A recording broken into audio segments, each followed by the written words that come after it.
ব্রেকফাস্টে অথবা বাচ্চাদের টিফিনে এইভাবে যদি ঝুরঝুরে একদম সুজির পোলাও বা হালুয়া বলা যায়, মানে এটা কিন্তু ঝাল ঝাল হালুয়া, এইটা যদি তোমরা বানিয়ে দিতে পারো তাহলে বাচ্চারা এটা না খেয়ে পারবে না। এবং এটার মধ্যে আছে সম্পূর্ণ সবজিতে এবং ড্রাই ফ্রুটসের ঠাসা, যেটা প্রচুর প্রচুর হেলদি। তো চলো এটা কিভাবে বানিয়েছি দেখে নেওয়া যাক।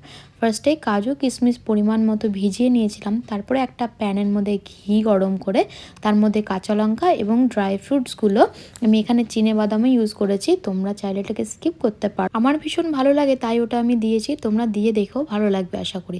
তারপরে এখানে গাজর এবং বিনস দিয়েছি আর তার মধ্যে লবণ দিয়ে নিয়েছি।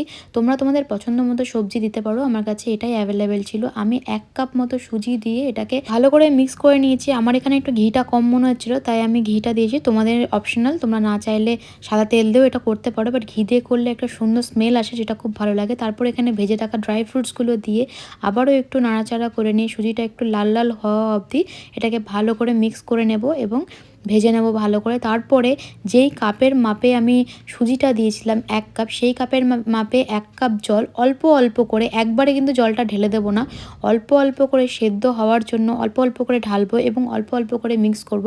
এই প্রসেসটা তোমরা বারবার করে করো, দেখবে সুজি এবং সবজি সবই সেদ্ধ হয়ে গেছে এবং আমাদের সুজিগুলো ঝরঝরে আছে, মানে যেরকম যে আমাদের দলা পেকে যায় সেরকমটা একদমই নেই। তারপরে আমি এখানে একটু ধনে পাতা ছিটিয়ে দিয়েছিলাম, এটা অপশনাল একদমই, তোমরা এটাকে স্কিপও করতে পারো চাইলে, বাট দিলে ভালো লাগে।